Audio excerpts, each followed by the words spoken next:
They say every engine has a breaking point, the exact moment when steel and fire can no longer bear the pressure and everything falls apart. People aren't much different. Out here, beneath an unforgiving sun that bakes the land to dust, promises mean less than the dirt on your boots, and the truth often gets lost in the smoke of greed and gunpowder. I learned long ago power isn't measured by the deals you close, but by what you are willing to sacrifice. And sometimes, finding yourself means losing everything first. But redemption doesn't come easy in this forgotten corner of the desert, where secrets lurk like rattlesnakes in the shadows and every breath tastes like gasoline and regret. Here, in the quiet before everything erupts, you feel a tension in the air, as if the land itself knows something's about to ignite. Noah Delgado stood under the blistering Nevada sun, wiping sweat from his brow with an old bandana that had once belonged to his father. The heat felt like an anvil, pressing him into the baked earth beside the two-lane highway. At 60 years old, he had grown accustomed to these harsh desert summers, but each year, the temperature seemed to climb higher, testing even the most resilient souls of Dry Creek. A battered roadside sign reading "Next service, 50 miles," creaked in the hot wind. Noah's roadside garage, Delgado's Fix-It, clung to life a mile off this highway. Tourists who stumbled upon it often joked that only madmen or saints would choose to live out here. But to Noah, it was home. He glanced at the horizon, a wavering line of heat mirages that danced with illusions of water and shimmering lakes. Somewhere beyond that haze, civilization continued in all its bustle. But Dry Creek lay forgotten, a ghost of its once prosperous self. All around him, the signs of decay were vivid. Broken asphalt on the highway's shoulder, tumbleweeds piling up against the defunct billboard. Town rumors said a big corporation planned to turn the surrounding desert into a dumping ground for industrial waste, compounding the misery of this already struggling community. The county commissioners seemed powerless to stop it, or so folks claimed. Noah sometimes wondered if even he hadn't started to give up on Dry Creek's future. But he also knew giving up had never run in his blood, especially not with the memory of his father's engineering brilliance lighting a spark in him still. Taking one more sip from a dented canteen, Noah waited for a tow truck that wasn't coming. Some tourist had phoned him about a broken-down vehicle, claiming it was a Bentley of all things. A Bentley in Dry Creek seemed about as likely as a polar bear sighting. Yet the call sounded urgent, so Noah ventured out in his dusty pickup to assist. His father's old bandana fluttered at his neck. Everyone in town remembered how Mr. Delgado Sr. had once been a legend, rumored to have fixed an entire helicopter wing single-handedly during some classified military operation. As a kid, Noah never quite believed the tall tales, but he'd grown into a skilled engineer himself, good enough to earn a place at a top-tier tech firm in Los Angeles. That was decades ago. He had walked away from it all, disillusioned by corporate politics and a personal betrayal he rarely spoke of. He came back to Dry Creek, intending to keep his father's memory alive in a modest garage. The place suited him, quiet and unassuming. He'd fix cars for travelers, patch up the local folks' trucks, and share what little business trickled in with Ms. Morgan's youth program across the street. As the sun hammered overhead, a shimmering shape emerged in the distance. Noah squinted. This was no broken-down relic from the 80s. This was indeed something sleek, foreign, and definitely out of place. It crawled along the highway, slowing to a final halt a few hundred yards away. Noah started the engine of his pickup and eased forward, heart pounding with curiosity. He couldn't shake the feeling that something big was about to happen. This was Dry Creek. After all, a place that rarely saw new faces or fancy cars. But every so often, fate had a way of pulling people off the beaten path, leading them exactly where they needed to be. Alexandria Rhodes pressed her forehead against the Bentley's steering wheel, letting out a tense exhale. She was 52. But in moments like this, stranded in the middle of nowhere with a failing engine, she felt every bit of her age and then some. A Harvard-educated investment executive. She was supposed to be on her way to Phoenix for a critical meeting that could salvage her tarnished reputation. Yet here she was, stuck on a cracked highway with nothing but an endless desert for company. The car's air conditioning had died 20 minutes ago, so the interior turned into a slow cooker of leather and frustration. Sweat beaded along her carefully styled hairline. On the seat next to her lay a stack of glossy documents, the outlines of a $3 billion real estate deal that promised to save her from the fiasco she'd caused in Chicago a year ago. The fiasco that had left an entire community bankrupt and left her name splashed across financial tabloids like a cautionary tale.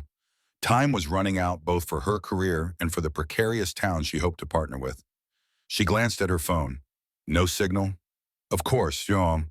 She sank back against the seat, massaging her temples. This day had started with private jets and power suits, an air of polished confidence. Now it was sweat-soaked shirts and the creeping awareness that her carefully curated world was falling apart. In the side mirror, heat shimmered off the pavement like a mirage. She felt a pang of desperation. If she didn't make the meeting in Phoenix by nightfall, the board might finalize the deal without her, or worse, oust her from her own company. And after that, she'd have no say in how the new real estate empire would handle the acquisitions, including small communities at risk of being gutted and left to rot. Lost in these grim thoughts, she nearly jumped when an older pickup truck rumbled to a stop beside her. The man who stepped out had a lean build, sun-etched lines on his face, and dark eyes that spoke of calm resilience. He wore oil-stained jeans, heavy boots, and an old bandana around his neck. As soon as he introduced himself, "Name's Noah Delgado. You look like you need a hand," she felt a complex mix of relief and vulnerability. Here she was, a big city deal maker, reliant on a stranger in the desert. The irony was not lost on her. Noah opened the Bentley's hood, frowning at the unusual complexity of the engine. "Bentley, huh? Don't see too many of these around here," he said, giving Alexandria a wry smile. She tried to maintain her usual boardroom composure, but the heat and stress were making her irritable. "I'm in a bit of a hurry," she snapped. "If you can't fix it, just help me call a tow. I'll pay whatever it costs." His only reaction was a slight raise of an eyebrow. "Let's see what's wrong before we decide that," he answered calmly. While he tinkered with the engine, she studied him. Something in his manner reminded her of her late grandfather, a man who believed in earning trust through patient diligence. It struck her as oddly comforting. Then, as if reading her mind, Noah added, "Might take a bit to see what's what. I got a small garage not far from here. If you're game, we can tow her there." Time was her enemy, but so was a dead Bentley. "Fine," she relented, her tone still clipped. As he attached the tow line, she couldn't shake the sense that life had abruptly peeled away her illusions of control, leaving her at the mercy of a desert mechanic who seemed to carry unspoken truths behind his steady gaze. Dry Creek was the kind of place you could miss if you blinked twice. A single dusty main street, a defunct railroad track, and rows of weather-beaten storefronts that spoke of better times. One building, however, still exuded signs of life, Delgado's Fix-It. It was a squat structure with peeling paint and an awning that drooped in the dry wind. On an adjacent lot stood a low-slung community center bearing a hand-painted sign that read, "Morgan's Youth Workshop." The hammered metal letters spelled out the name Ms. Morgan, a local teacher who had never quite given up on the town's young people. Across the street, a boarded-up diner rumored to be reopening under the improbable name of Nolan's Grub and Fuel sat half-renovated, a testament to the flicker of hope that refused to die here. Noah guided the Bentley into the garage with methodical ease. Once inside, the contrast between the luxury car and the humble surroundings was stark. Alexandria frowned at the disorganized piles of spare parts and the old, well-worn tools. She glanced at her watch, realized she still had no cell service, and felt her anxiety spike. "Is there Wi-Fi or a landline I can use?" she asked. Noah shook his head. "Phone's in the office, but it's been acting up. We get storms out here that mess with the lines." "You can try, though." She walked to the little glass-paned office, found a rotary phone of all things, and discovered it had no dial tone. Perfect, she thought, internally cursing her luck. Turning back to the garage, she noticed a series of black and white photographs along the wall. Some depicted military aircraft, others showed a younger Noah smiling alongside an older man presumably his father wearing the same bandana. Each photo had a caption, hand-scrawled in neat letters. 1979, first helicopter overhaul. 1982, Dad's acceptance letter to Air Tech, and so on. A pang of curiosity hit her. Clearly, there was more to Noah Delgado than a simple desert grease monkey. The precision in the photos, the pride in those accomplishments, suggested a mind that understood complex machinery far beyond the average mechanic's realm. "Hey, Miss Rhodes," Noah called from under the Bentley's raised hood, using her last name even though she hadn't explicitly told him. Possibly he'd peeked at the business cards on her seat.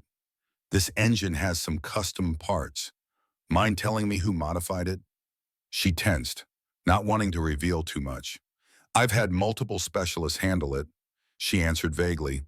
"I'm particular about performance." He nodded slowly, poking at a tangle of wires. "Well, they sure did a number on it. It's like they tried to turn a thoroughbred into a racehorse by grafting on rocket thrusters. The parts are top-notch, but they never harmonize with the core design. Could take a while to untangle." Evelyn's frustration simmered. She needed to be in Phoenix soon. Time was literally money billions. In fact, and yet, wow, there was something in Noah's tone that made her hesitate. He seemed both unimpressed with the car's elite pedigree and quietly confident in his ability to solve any mechanical mystery. "I can pay for a rush job," she insisted. "Money isn't an issue." He placed his wrench on the workbench, meeting her gaze. "Out here," he said softly, "time can matter more than money. But let's see if we can manage both." She couldn't decide if he was trying to be philosophical or simply stating a fact. Either way, she felt an odd mixture of irritation and respect for this desert mechanic whose skill clearly went deeper than standard auto repair. The afternoon heat pressed down like a living thing as Noah gathered some diagnostic equipment. He noted the tension in Alexandria's posture, her crisp blouse now wrinkled from the desert journey, her polished heels caked with dust. She paced near the open garage door, occasionally peering at her phone even though they both knew there was no signal. As he prepared to run a comprehensive check, a small group of local kids wandered by, drawn to the rare sight of a high-end Bentley in the garage. Among them was a tall, lanky teenager named Zeke, who was as curious about engines as any kid Noah had ever met. Zeke paused, eyes wide at the gleaming contours of the Bentley's body. "Whoa, me, Delgado. You fixin' rocket ships now?" he joked, receiving a mild grin from Noah in return. Alexandra's initial annoyance flared. "Do you mind?" she said, gesturing to the kids. "This is delicate equipment. I need them to not touch anything." Zeke flushed and stepped back, apologizing under his breath. Noah gently placed a reassuring hand on the teen's shoulder. "Zeke, maybe come back tomorrow. We'll take a look at the diesel truck we were working on. Right now, Ms. Rhodes needs a little space." Zeke nodded, leaving with his friends, but not before throwing one last admiring glance at the Bentley. The momentary exchange made Alexandria feel slightly guilty. She wasn't usually so curt with young people, but the stakes riding on her schedule were immense. She told herself she'd apologize later. Once this crisis was over, Noah powered up a battered diagnostic system. A series of whirs and beeps echoed in the dusty air. The technology seemed ancient compared to the sleek laptop she was used to, but the lines of code that scrolled across its greenish screen looked surprisingly thorough. She realized with some amazement that Noah had likely customized his system, bridging old hardware with new software. He studied the data with a furrowed brow. Then he sighed, tapping the screen. "This is going to take a bit," he murmured, more to himself than to her. Alexandria exhaled sharply, glancing at the overhead clock. Each minute that ticked me by spelled potential doom for her deal. Eventually, Fionn. Noah rose, wiping his hands on a rag. "I'll need to do some mechanical disassembly. Check the timing system piece by piece. It's not just the electronics that are messed up, it's the interplay between modifications. Something about the engine's original design is fighting back." She planted her hands on her hips, forcing calm into her voice. "Fighting back engines don't fight. They either work or they don't. He smiled slightly. That's where you're wrong. Every good machine has a soul. Abuse it, and it'll rebel. She caught herself rolling her eyes at the poetic statement, but a tiny voice inside her recognized it as something her grandfather might have said. A knock on the garage's frame interrupted them. Ms. Morgan, a woman with kind eyes and streaks of gray in her hair, poked her head in. She ran the youth workshop across the street and had a reputation for unwavering optimism. Noah, sorry to bother. The AC unit conked out again, and the kids are roasting. Could you have a look? He glanced at Alexandria, who sighed in exasperation. Go ahead, she muttered. I guess I can wait another 10 minutes. Ms. Morgan offered a polite smile, then disappeared. As Noah set down his tools, Alexandria asked, You fix air conditioners? 2. He shrugged. In Dry Creek, you fix whatever needs fixing. For a moment, she envied that clarity of purpose, even if it felt maddeningly slow to her deadlines. She pressed her lips tight, trying to remind herself that once her car was running, she'd be gone, back to the high-stakes realm where she truly belonged. Alexandria took a few restless steps around the garage, trying to block out the oppressive heat. She glimpsed more photographs pinned to a corkboard near the office. One showed a row of men in military uniforms standing next to a rotorcraft, with a younger Noah at the far right, holding a helmet under his arm. She leaned in, reading the neat handwriting, Edwards Air Base, 1988, Team and Bravo. Next to it, another remote ops facility, 1992, System Overhaul. The second one depicted a much younger Noah examining what looked like a prototype for a drone or some advanced piece of machinery. Shock registered in her mind.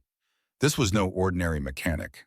He had a background in aerospace engineering, possibly even top-secret projects.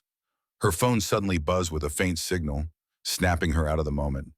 She hurried outside, hoping for a better connection. 2 bars flickered, then vanished.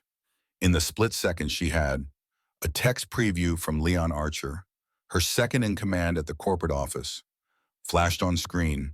It read, The board is pushing for immediate action. Where are you? The message vanished as quickly as it appeared, replaced by an irritating no-service icon. She swore under her breath.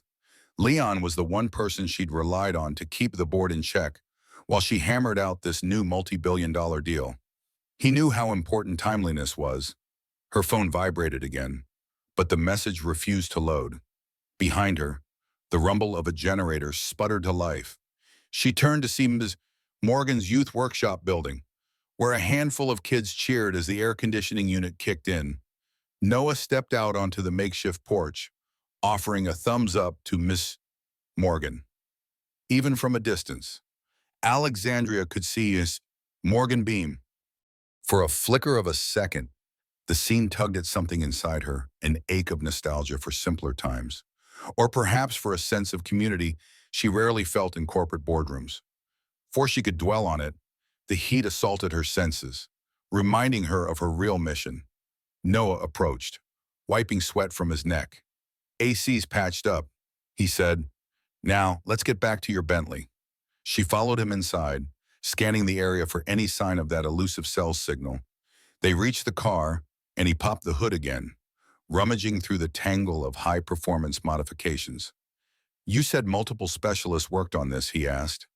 Yeah, 1 in New York, 2 in Los Angeles, she admitted. I wanted maximum speed and efficiency. He exhaled through his nose. They definitely aimed high, but sometimes you can't force a machine beyond its original parameters without side effects. I'll do my best, but it's not an overnight fix. Her tension flared. I don't have overnight, she snapped, her frustration boiling over. I need to be in Phoenix by this evening. He paused, looking at her calmly. It's midday now. The earliest I can see getting you on the road is late tonight. There's a motel half a mile down the road if you need it. She opened her mouth to protest, but the ring of truth in his voice stopped her. He wouldn't lie to her just to make a quick buck. Fine. She'd wait, through the idea of staying overnight in this dusty outpost set her nerves on edge. I'll pay you triple if you get it done sooner. She tried once more. Noah's expression didn't change. I'm not rushing a job that could wreck your engine. Money doesn't speed up Good workmanship. With that, he turned back to the labyrinth of parts, methodically unscrewing a casing. Alexandria had spent decades negotiating high-stakes mergers. She was unprepared for how to handle a man who simply refused to be swayed by cash or intimidation. Noah shut off the garage lights at around 6 o'clock that evening, wiping his brow and motioning for Alexandria to follow him outside. The desert sun was lowering, casting the sky in swaths of orange and purple. The oppressive daytime heat was lifting, replaced by a cooler breeze.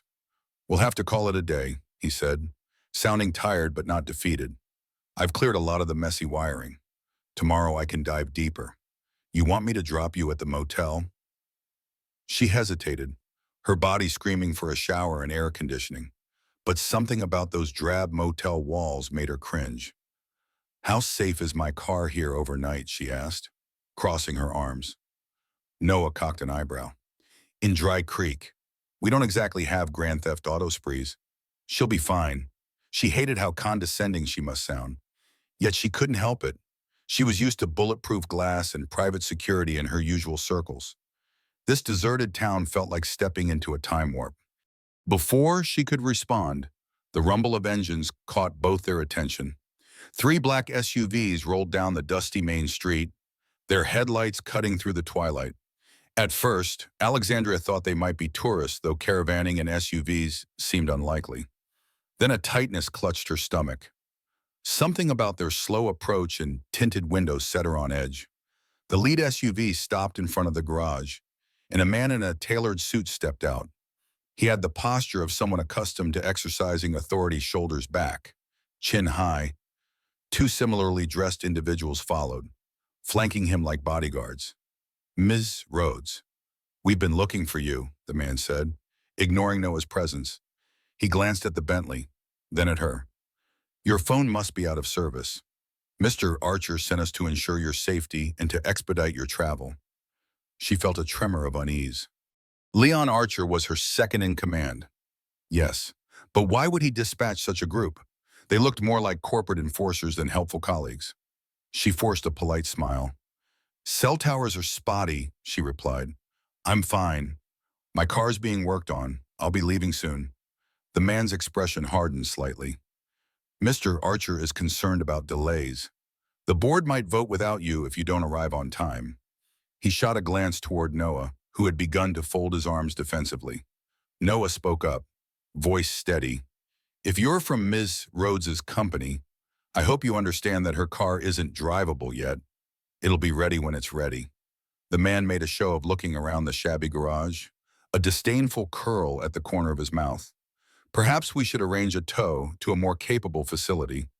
Alexandra could feel the tension radiating off Noah, but he kept his composure. "It's your choice," Noah said to her, though she sensed he already knew her response. But the last thing she wanted was to be indebted to these strangers or to Leon for some rescue. Something felt off, a subtle pressure. If they were truly worried about her missing the meeting, they would have come earlier. She raised her hand, a signal for them to stop talking. "I appreciate the concern," she said, "but I'm staying here until my car is fixed." The suited man's eyes narrowed. "Understood. We'll wait in town. Let us know if you change your mind." The SUVs drove off, and an uneasy silence lingered. Noah finally spoke. "Looks like your world just landed in Dry Creek. Not sure we needed that." She swallowed, realizing her problems had just become the town's problem too. "Neither am I," she admitted, heart pounding as she wondered what Leon Archer might be planning behind the scenes. Night blanketed Dry Creek, its sky revealing a dazzling field of stars seldom visible in bigger cities. Alexandria stood outside the budget motel Noah had dropped her at, the Desert Oasis Inn, which was anything but an oasis. A single flickering neon sign cast a tired glow on the parking lot. The 3 black SUVs were parked in a neat row, their presence reminding her she wasn't truly free to come and go as she pleased. She forced herself to walk inside, ignoring the suspicious stares from the 2 men leaning against the vehicles. The motel's lobby smelled of stale coffee and desert dust. Behind the counter stood a middle-aged woman with a name tag that read Helen. She offered a thin smile. One night Alexandria nodded. Maybe 2.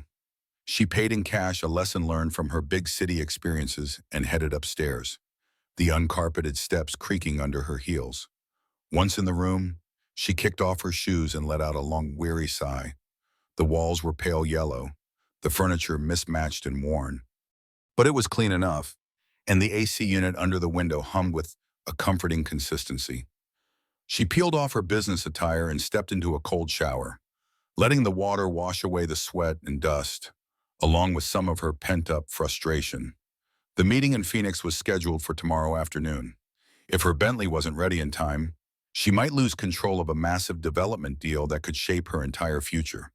Despite her corporate misgivings, she couldn't ignore the other pressing thought, the newly minted suspicion that Leon Archer wasn't just being helpful, that he might have orchestrated these men's presence to keep her under watch or even coerce her into an alternative plan. Wrapped in a scratchy motel towel, she sat on the edge of the bed, rifling through her briefcase. She found the thick file labeled Project Nightfall. Inside were proposals, land surveys, financial breakdowns, everything needed to reshape a series of small towns into profitable ventures. Her involvement was a lifeline for her career, a chance to atone for the fiasco in Chicago, where entire neighborhoods had been gutted under her watch. She had insisted on more humane terms this time, but the board was growing restless. Her laptop blinked to life. Miraculously, a faint Wi-Fi signal from the motel registered. She quickly scanned her inbox, finding numerous urgent messages from Archer and other board members. One subject line caught her eye, a revised terms for Dry Creek initiative. Clicking it open, her heart sank. The message was a scathing condemnation of the inefficiencies of small towns, complete with bullet points suggesting buyouts, land acquisitions, and possible closures of local institutions if they didn't turn a profit. The unspoken threat was clear. If she failed to show up in Phoenix, these new terms would go into effect, turning places like Dry Creek into husks, exploited for resources and left for dead. A knock at her door jolted her from the screen. She stood, draping the towel tighter. "Who is it?" she called out. Through the door, a voice responded. "It's Kirk, from the SUVs downstairs. We have a request, Miss Rhodes." Tension spiked through her. She checked the flimsy chain lock. "What do you want?" After a pause, the man said, "Mr. Archer wants a status update. Said to remind you this deal won't wait." She swallowed her unease, steeling her voice. "Tell him I'm doing everything I can." Silence, then footsteps retreating. She waited a full minute, her heart thumping, before sitting down at the laptop again.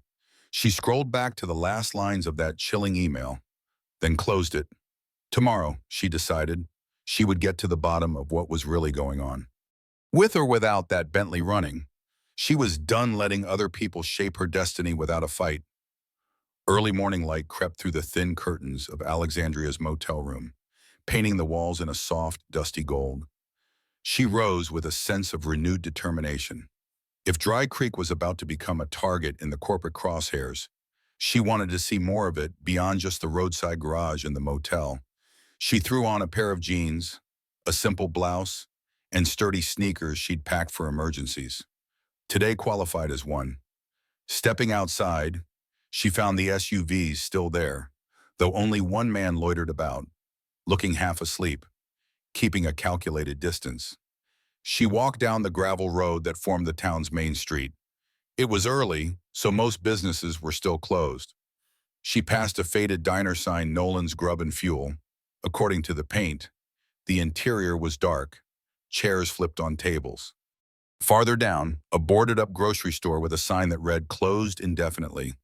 At the corner, a small pharmacy displaying a hand-drawn poster, "Stop toxic waste dumping, save Dry Creek." She paused, taking in the pleas scrawled in marker. So that rumor was true. Some corporation aimed to dump industrial waste out here, and the townspeople were fighting back. When she reached Miss Morgan's youth workshop, she spotted Miss Morgan herself outside, lugging a box of textbooks from an old sedan. The older woman's face lit up at seeing a visitor. "Well, good morning, Miss Rhodes. Did you sleep all right?" She offered a polite nod. "I guess so. Not much choice." Ms. Morgan motioned to the building. Come on in. We've got coffee. Curiosity pulled Alexandria inside. The workshop was a converted community hall, with half its space devoted to a makeshift classroom and the other half to a garage-like area filled with partially disassembled engines, bicycles, and even a small robot kit. A few teens bustled about, preparing for the day's lesson. Miss Morgan introduced each teen by name. There was Danny, who wanted to be an aerospace engineer, and TJ, a quiet boy who tinkered with circuit boards. In a corner, Zeke, whom Alexandria recognized from yesterday, was flipping through a manual on diesel engines. A pang of awkwardness hit her. She remembered snapping at him, yet he gave her a quick smile that held no grudges. Ms. Morgan poured 2 cups of black coffee and offered one to Alexandria. We don't have fancy espresso here, but it does the trick. Alexandria took a sip, appreciating the warmth on her tongue. She felt a strange sense of déjà vu, as if she'd once been in a place like this, surrounded by mechanical parts, earnest kids, and a teacher trying to spark hope. She recalled fleeting childhood memories of visiting some dusty workshop with her own grandfather, who believed that hands-on learning was the best kind. She couldn't pinpoint the location or the full memory, just a wistful echo. So you run this program all by yourself, she asked. Miss Morgan shrugged. I have volunteers, some local tradespeople. Noah helps when he can, but funding is scarce. We almost had to shut down last month. The county is strapped, and that big corporation wanting to turn the desert into a waste site is scaring away donors.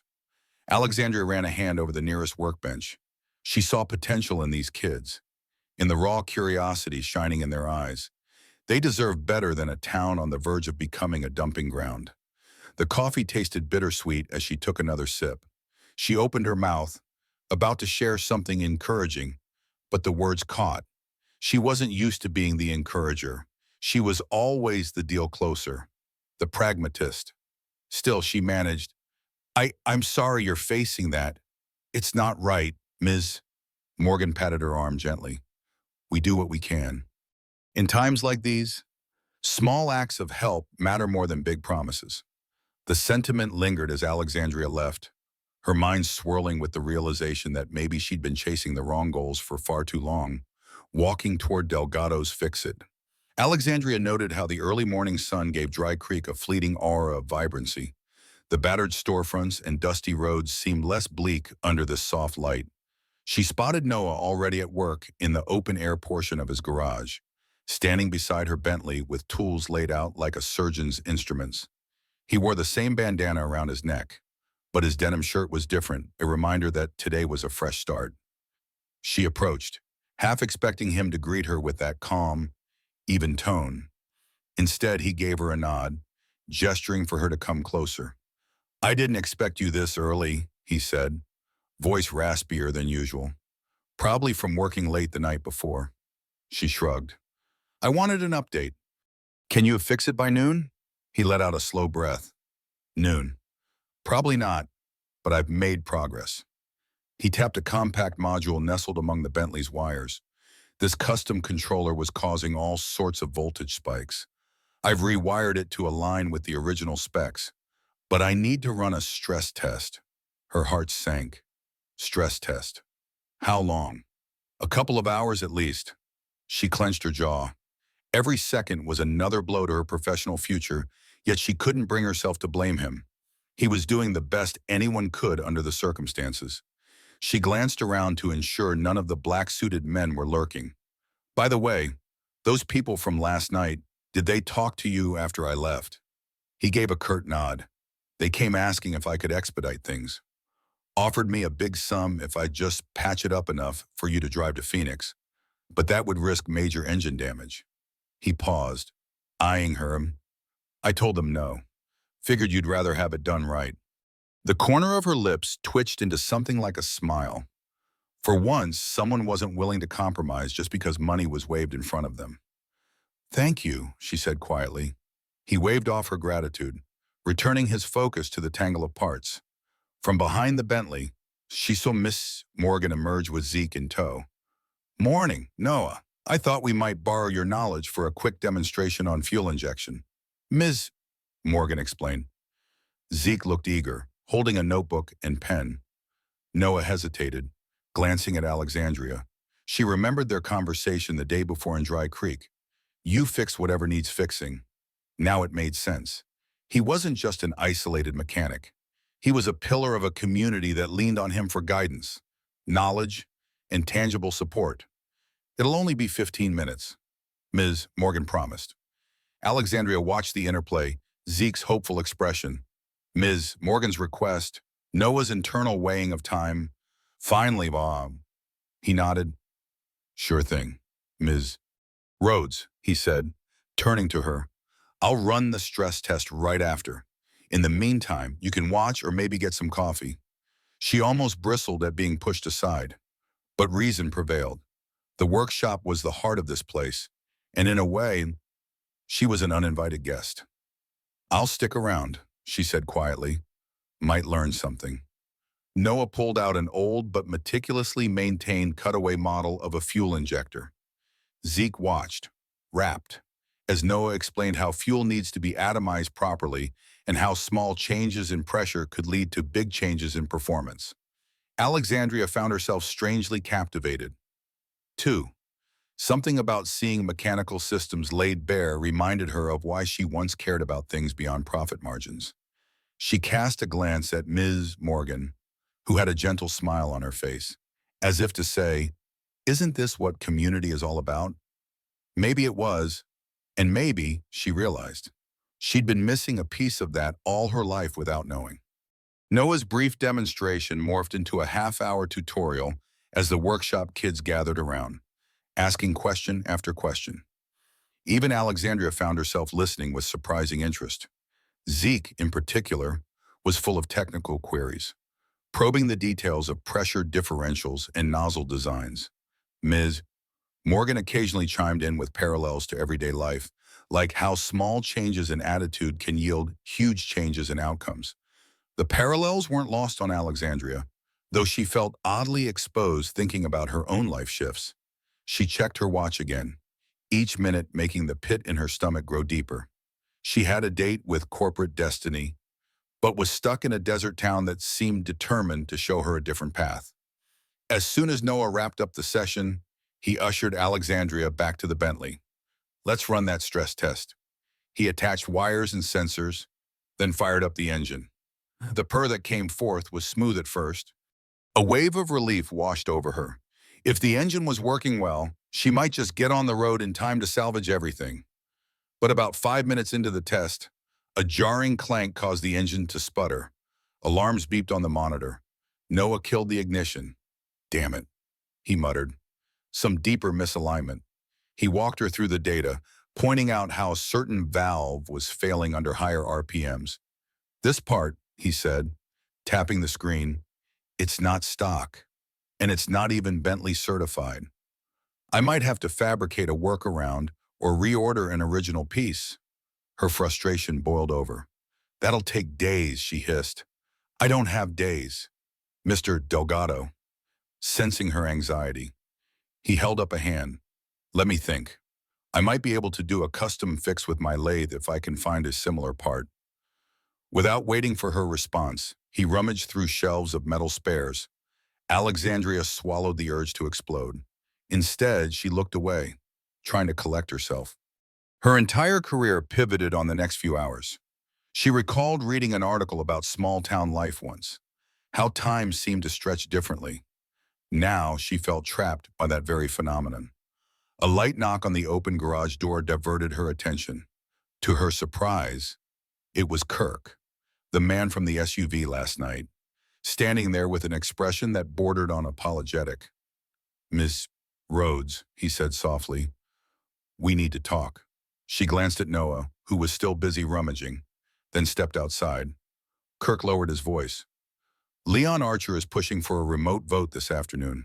If they go through with it, your seat on the board may be in jeopardy. He wants me to bring you in, willing or not.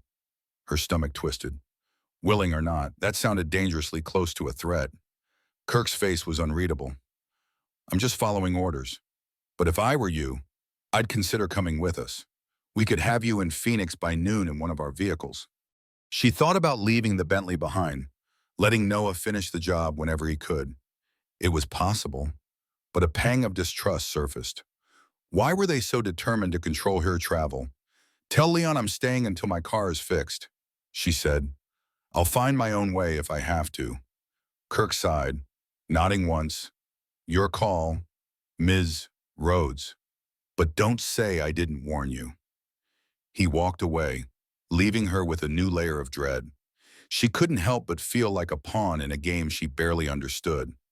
As midday heat soared, Ms. Morgan invited Alexandria to join a simple lunch at the youth center. It was a welcomed respite, if only to escape the black SUVs in the oppressive sun. A large communal table had been set up inside, laden with sandwiches, fruit, and jugs of cold lemonade. The kids devoured their food quickly, eager to return to their tinkering projects. Alexandria found herself sitting beside Ms. Morgan, across from a quieter teen named Lydia, who was studying automotive manuals with intense focus. Noah told me you're a high-powered executive. Miss Morgan began, her tone light but curious. Must be quite a change of pace being stuck in Dry Creek. Alexandria managed a wry smile. That's putting it mildly. I have to admit, I'm not used to the way time moves here. Ms. Morgan nodded. We measure success differently, too. Did you know we have a near 80% college placement rate among the kids who stay in the workshop program? They may not all go to four-year universities, but they get certifications, apprenticeships, real paths out of poverty. Pride warmed her voice. Lydia piped up, her eyes shining. I'm working on a scholarship for an engineering camp. Ms. Morgan's helping me with the application. Maybe I could study in a place like MIT someday. Alexandria felt a pang of emotion she couldn't quite name. Hope, jealousy, nostalgia. She responded with a genuine compliment. That's wonderful. I bet you'll do great. Lydia's smile lit up the room. Mrs. Morgan used the moment to add, all we need is a bit more funding to upgrade our tools. Maybe expand the workshop. Kids like Lydia could really soar. The mention of funding made Alexandria's corporate reflexes kick in. She thought about the budget lines in her $3 billion project. A tiny fraction of that sum could transform Mrs. Morgan's entire facility. But then reality slapped her. She was on the brink of losing that entire deal, maybe even her standing in the company. And if she did manage to secure it, the new terms threatened to steamroll communities much like Dry Creek.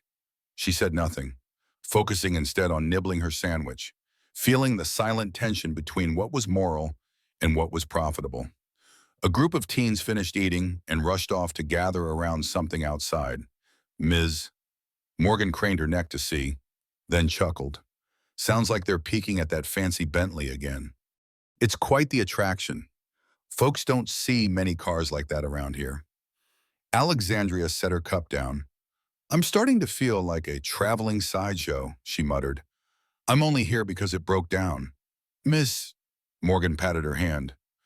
Well, sometimes breakdowns lead us exactly where we need to be. If we're willing to see it, the words stung with an almost eerie relevance. Outside, a gust of desert wind rattled a loose window pane, carrying the distant sound of a train horn, though the rail tracks had been defunct for years. Miss Morgan's expression grew pensive. That old line used to be our lifeblood. If it ever reopened, the town might stand a chance. Alexandria raised an eyebrow. Reopened. That's not even on the table, is it, Miss? Morgan shrugged.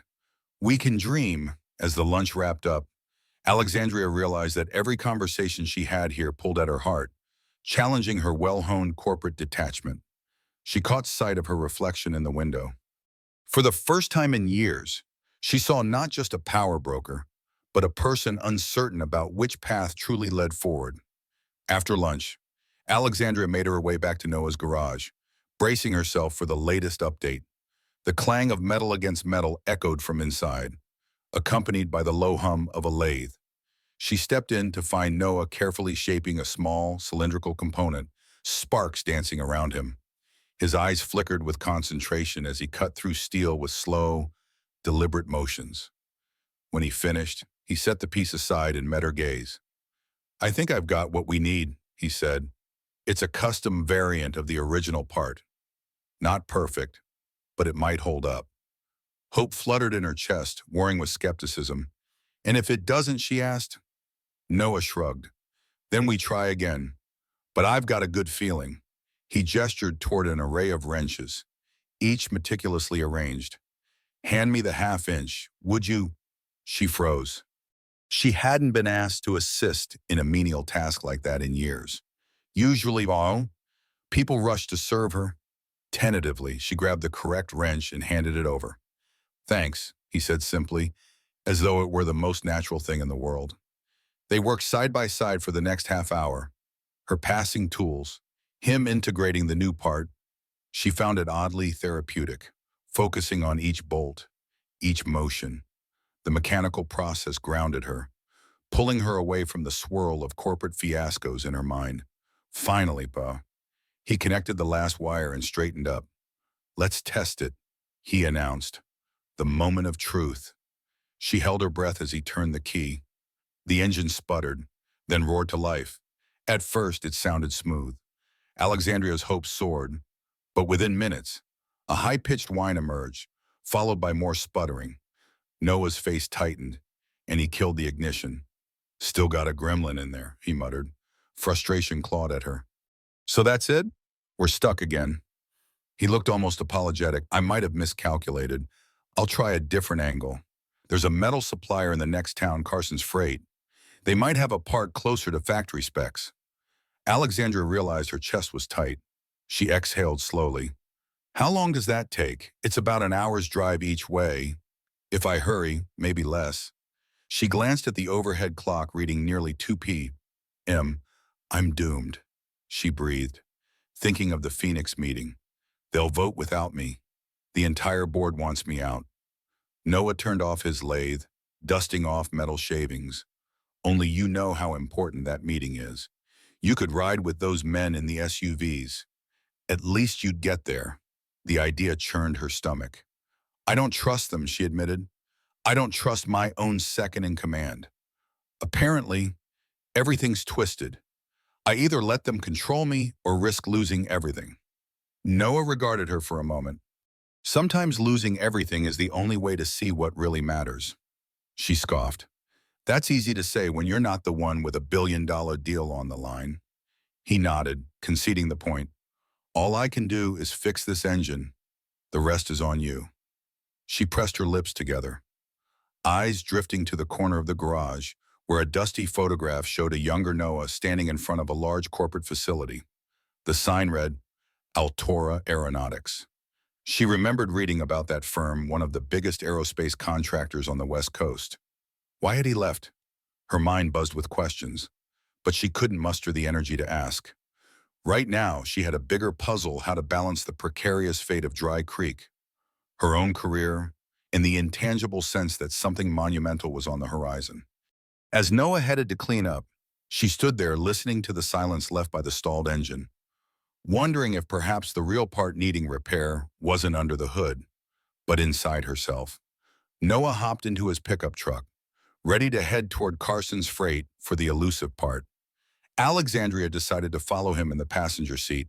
If there was a chance, any chance, that retrieving the right component could salvage her timeline, she had to be part of it. The desert sprawled out before them as they pulled away from the garage, rolling over sun-cracked asphalt. The black SUVs trailed at a distance, silent sentinels or watchdogs. She wasn't sure which. The tension weighed on her, but the rhythmic thump of the truck's tires offered a small comfort. Neither of them spoke for the first few miles. The midday sun reflected off the sand, creating mirages that danced just out of reach. Eventually, Noah broke the silence. "You're not from around here," he said, a mild understatement. She shook her head. "Grew up all over. My family moved a lot. My grandfather, he was big on traveling, chasing investment projects. Then I ended up in Chicago, then New York, then L.A." She paused, realizing she'd never told anyone her personal history so succinctly before. "What about you?" He kept his gaze on the road. Born and raised in Dry Creek, my father was a self-taught engineer. I left for a while, worked at Altora Aeronautics, but corporate life wasn't for me. She perked up at the mention of Altora. So you left a major aerospace career to fix cars in the desert. He let out a soft chuckle. That's one way to put it. I was part of a team developing drone technology.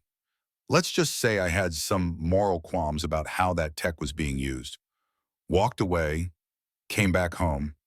She blinked, momentarily stunned. Moral qualms. That's not something you hear every day in the corporate world. He shrugged. Sometimes, you see something that changes you. She mulled over his words. Could she relate? Perhaps she'd once had moral qualms about the way her deals uprooted entire communities, but her ambition always overshadowed them until Chicago. That fiasco had nearly broken her. What exactly did you see? She asked softly, not sure if she had the right to pry. He hesitated. Unmanned drones being tested on live targets in conflict zones overseas. I found out too late.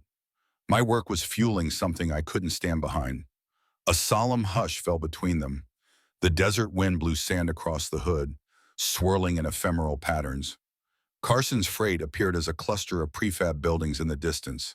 A giant warehouse, a fenced lot filled with shipping containers, and a battered sign that read Carson's We Deliver. Noah eased the truck through the gate, and the SUVs parked outside. Alexandria tensed when Kirk and another man stepped out. They exchanged nods but kept their distance. The inside of the warehouse was dim, lit by fluorescent tubes that flickered occasionally. Racks of metal parts and shipping crates dominated the space. A stout man with grease-stained overalls appeared, greeting Noah with familiarity. Delgado. You old dog. What brings you here? While Noah explained their need, Alexandria wandered between the aisles. She passed crates labeled industrial waste filters, machine press parts, automotive chassis, each representing some facet of industry she'd rarely seen at ground level. The noise of forklift beeps echoed in the distance. She almost reached a locked chain-link cage labeled hazardous materials, but a stern employee motioned her away. She retreated back toward where Noah and the warehouse manager were talking in hushed tones. They appeared to have found the part, an OEM replacement that might just restore her Bentley to its intended glory. Noah handed over a small wad of cash and pocketed the part. Turning to Alexandria, he said, "This should do it. Let's hope." The sense of urgency flared up again. If they got back and installed it in time, maybe she could still make a late-night arrival in Phoenix. But a gnawing question persisted. Should she even continue with the deal if it meant enabling more destructive corporate practices? Glancing at the black SUVs, she realized that no matter how much she tried to outrun her corporate entanglements, they were always following, always waiting. The only difference now was that she had a choice. Or did she? They left Carson's freight with the replacement part in hand, the tension between possibility and dread tightening with every mile they drove back toward Dry Creek. Alexandria tried to call Leon Archer once more from her phone, but the signal was still dead in this desert stretch. She wasn't sure if she wanted to hear what he had to say or not. The phrase willing or not from Kirk's earlier warning played on a loop in her mind, an ominous echo she couldn't shake. Just outside of Dry Creek, they noticed a cloud of dust rising ahead like a minor sandstorm swirling across the road. Noah slowed the truck, eyes narrowed with concern. "Hold on," he muttered. In seconds, the swirling dust revealed 3 figures on dirt bikes, weaving erratically. 2 cut to the side, but 1 stalled out in front of them. Noah pressed on the brake. The riders wore bandanas and mirrored goggles, giving them a faceless menace. Alexandria's heart thumped as the truck rolled to a halt. A fleeting sense of danger sparked her fight-or-flight instincts. One rider approached, revving the dirt bike, while the other 2 circled around to box in the pickup. "Trouble?" she asked in a low voice.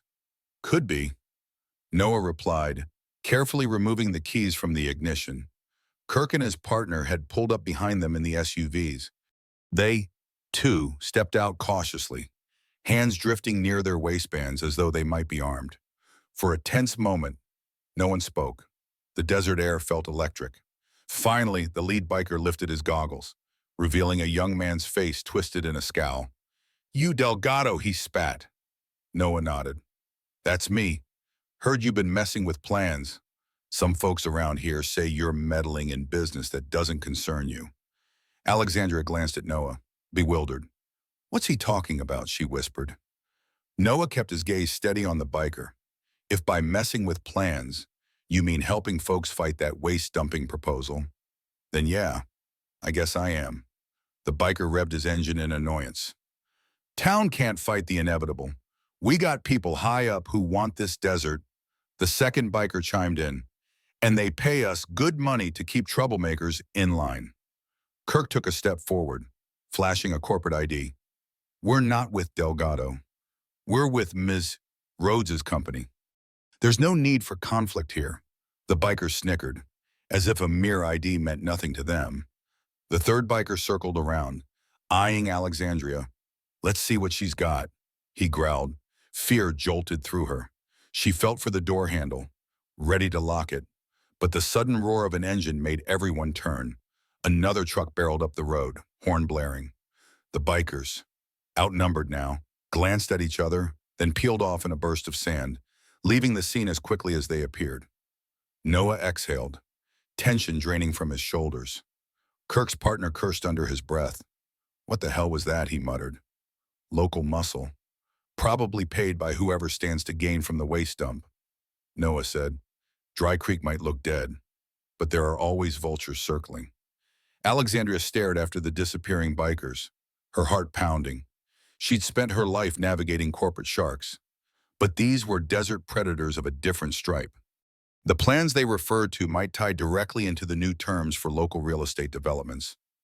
She realized, with a shudder, that once again she found herself at a crossroads, either be complicit in a system that bulldozed small towns or stand against it. As they resumed the drive, the sense of urgency to fix her Bentley was tinged now with moral conflict.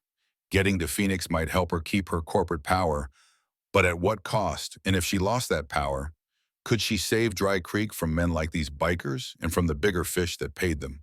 Back at Delgado's Fix-It, the sun hung low in the sky, painting the desert in bands of copper and bronze. Noah wasted no time. He hurried inside and immediately began installing the newly acquired part into the Bentley's engine compartment. Alexandria hovered nearby, arms folded, her gaze flicking between the car and the black SUVs, which had parked themselves in a watchful semicircle. Kirk and his fellow operatives stood outside, presumably to keep watch for more trouble. But Alexandria suspected they were more interested in watching her. Sparks flew as Noah welded a small bracket into place, ensuring the new part aligned perfectly with the Bentley's engine design. He wore goggles and thick gloves, focusing intently as the welds glowed and then cooled. Alexandria felt a surge of respect for his skill. This was a man who'd once been at the cutting edge of aerospace technology, yet he treated her car's engine with the same meticulous care, as if it were a high-stakes project for NASA. She found her corporate defenses wavering in the face of such genuine craftsmanship. Finally, Noah lowered the hood. He removed his gloves and looked at her with tired eyes. "Ready to test?" She nodded. Her stomach knotted with anticipation. He slid into the driver's seat. Turning the key, the engine purred to life. For a good 2 minutes, it idled smoothly. No ominous rattles, no sudden alarms.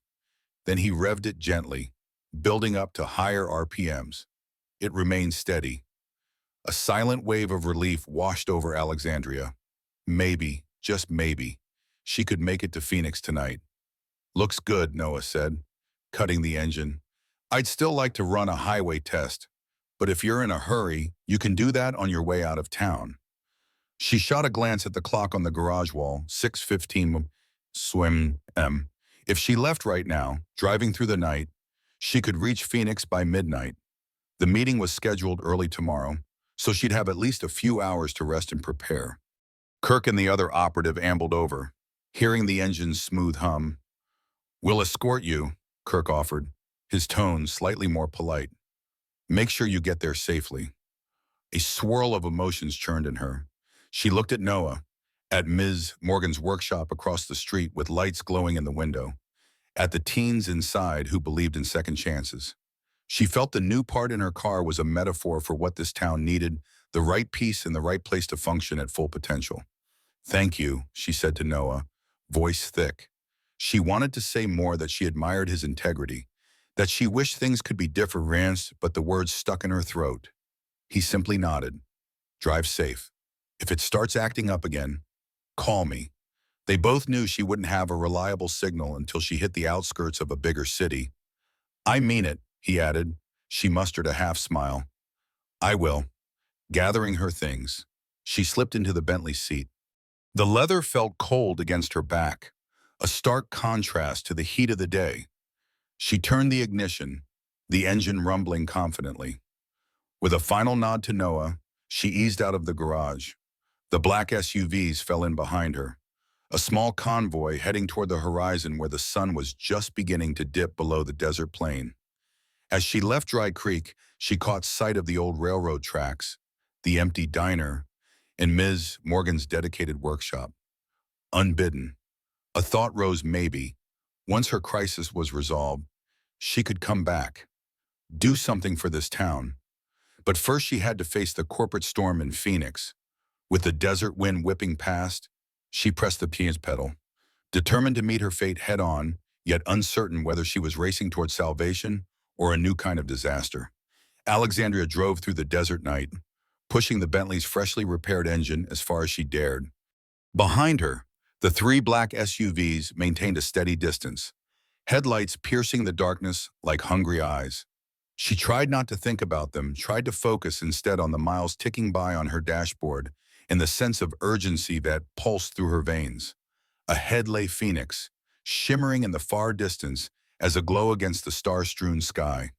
The swirling dunes and stunted cacti passed by in a blur of orange and charcoal, giving her plenty of time to reflect on the improbable events of the day. Her phone still showed no service, so she fiddled with the radio, hoping for local stations or maybe even a sign that she was nearing civilization. Static gave way to a faint country tune, then an old-fashioned talk show. She caught the tail end of a news report about corporate buyouts in rural areas, the announcer lamenting how small towns lose their identity when big money calls the shots. She found it ironic, almost mocking, that such a statement followed her like a personal mantra. In her world, big money had always called the shots until she stumbled into Dry Creek. The road began to widen, and the first signs of highway interchange flickered ahead. Alexandria spotted the glow of a roadside diner and decided to pull over for a break, both for her sake and to see if the men trailing her would reveal their intentions. She eased into the gravel parking lot, the Bentley's tires crunching noisily. The SUVs parked in formation behind her, but only Kirk stepped out to approach. She rolled down her window just enough to speak. "I'm grabbing coffee," she announced tersely. "Anything else?" Kirk dipped his head in a quasi-apologetic nod. "Understood, Ms. Rhodes. We'll stay here." She killed the engine and stepped onto the cracked pavement, her legs stiff from tension and hours of driving. The diner, Sadie's round the clock, looked like a relic from another era, with neon signs that buzzed more than they glowed. Inside, the smell of fried food and burnt coffee enveloped her like a warm, greasy hug. A tired waitress named Jolene greeted her with a tight smile, leading her to a booth near a window. Through the glass, she could see the silhouettes of the SUVs, their occupants indistinct shadows. She ordered a black coffee, scanning her phone in vain for a signal. At last, a single bar appeared. She seized the moment, tapping Leon Archer's number. He answered on the first ring. "Where have you been?" he barked, voice laced with exasperation. "We've been waiting. The board is furious. They want to finalize terms for this deal first thing tomorrow morning." Heart pounding, Alexandra looked around the diner to ensure no one was eavesdropping. "I had car trouble," she said simply, not mentioning Dry Creek, the intimidation tactics, or the moral doubts gnawing at her. "I'll be in Phoenix soon," Leon sighed.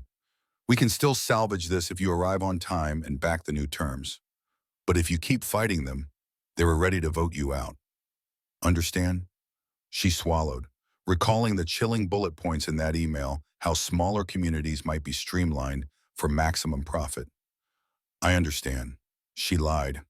I'm on my way. She hung up before he could press further, letting the phone drop to the sticky tabletop. Jolene arrived with a chipped mug of coffee. Rough night, she asked sympathetically. Alexandria forced a thin smile. You have no idea. 15 minutes later, the Bentley hummed back onto the highway, fueled by little more than watery diner coffee and a desperate sense of purpose. The city lights of Phoenix grew sharper, stretching across the horizon like a sprawling constellation. She could almost feel the gravitational pull of corporate towers, glass-walled offices, and conference rooms that smelled of cologne and power. This was her battlefield, a world she had once mastered with the razor-sharp precision of a boardroom shark. As the miles passed, her thoughts drifted to Dry Creek. She pictured the dusty main street, Ms. Morgan's hopeful eyes, and the youth workshop where bright minds tinkered with battered engines. The faint memory of the local bikers threatened to cast a shadow over her reflection, but she pushed it aside. Then there was Noah Delgado, the mechanic whose calm presence and unwavering integrity had forced her to confront questions she'd always avoided. Did her deals actually help anyone? Or did they merely generate profits for shareholders while gutting the soul of whatever town she set her sights on as if on cue? The road signs indicated Phoenix was a mere hour away. The black SUVs were still behind her, so she flicked on her turn signal and pulled onto an exit ramp that led to a corporate district. She needed a place to gather her thoughts, maybe freshen up before heading to the downtown hotel where the board meeting would take place. She spotted a large office complex, a cluster of sleek buildings ringed by a well-lit parking garage. It was nearly midnight, so the lot was mostly empty. She parked on the fourth level, intending to find a restroom and perhaps a better phone signal. Kirk's SUV pulled up beside her, his partner stepping out with a questioning look. Ms. Rhodes, do you need assistance? The man asked, voice flat, almost robotic. Alexandria arched an eyebrow. I just need a moment. Is that allowed? Kirk stepped forward, opening his mouth as if to protest, but then he must have reconsidered. Of course, he said, stepping back. She grabbed her purse and strode toward a skywalk that connected the garage to an office tower, ignoring the men's watchful gazes. Inside the tower, the fluorescent lights were dimmed, the lobby deserted except for a lone security guard sitting behind a glass desk. The guard barely looked up, probably used to random office workers burning the midnight oil. Alexandria found a restroom, splashed cold water on her face, and studied her reflection in the mirror. She looked exhausted, eyes ringed by dark circles, but there was a flicker of determination there. She recalled Noah's words. Sometimes losing everything is the only way to see what really matters. Was she prepared to lose everything? Her phone vibrated. A new text from Leon Archerboard moved up meeting to 6 a.m. Don't be late. She checked the time, past midnight already. She'd have less than 6 hours to regroup.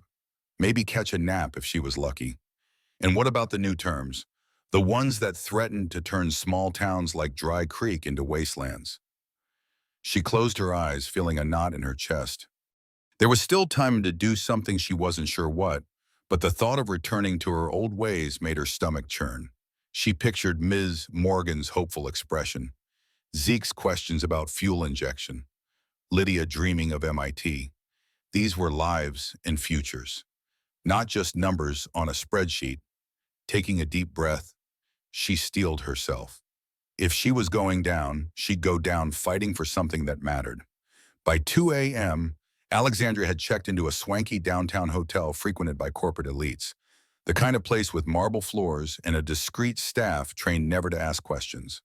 The black SUVs parked outside, their occupants presumably taking rooms on the same floor or near enough to keep tabs on her. She tried not to dwell on their presence, focusing instead on preparing herself for the board meeting looming just a few hours away. Her suite overlooked the glittering skyline of Phoenix, a tapestry of neon and steel. The city seemed so alive, so full of energy, yet she felt oddly hollow. Her laptop glowed from a glossy desk, the files for the $3 billion real estate deal open on screen.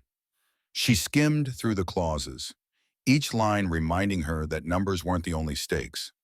She clicked to the newly revised terms that Leon Archer had championed, the ones that spelled doom for smaller towns if they didn't meet certain profitability benchmarks. She paused at a subsection titled Rural Asset Liquidation, cold words with harsh realities behind them.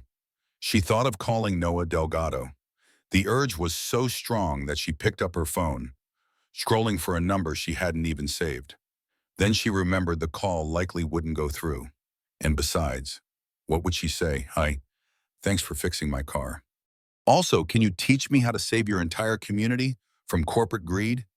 The idea felt foolish, yet she wished she could hear his measured voice, brimming with a stubborn belief that machines and communities alike could be repaired if you understood their core design. Instead, she called Miss Morgan's workshop, half hoping for a voicemail. To her surprise, Ms. Morgan answered in a groggy tone, explaining she often stayed overnight to monitor the building. Alexandria hesitated, then spoke in a rush. I just wanted to say thanks, and that if something goes wrong in my meeting tomorrow, I'll do what I can to help you. Somehow, Ms. Morgan sounded both touched and confused, but she offered a quiet thank you. Dry Creek believes in second chances. Ms. Rhodes, if you need one, you have ours. When she ended the call, she found herself wiping away an unexpected tear. Then, mustering her composure, she sat at the desk and fired off a flurry of late-night emails, scheduling last-minute agenda additions for the board meeting. If she was going to be cornered, she'd at least have a platform to say her piece. She titled her slides Conscious Development Initiative, a phrase that sounded grand but boiled down to a simple concept helping communities like Dry Creek instead of hollowing them out.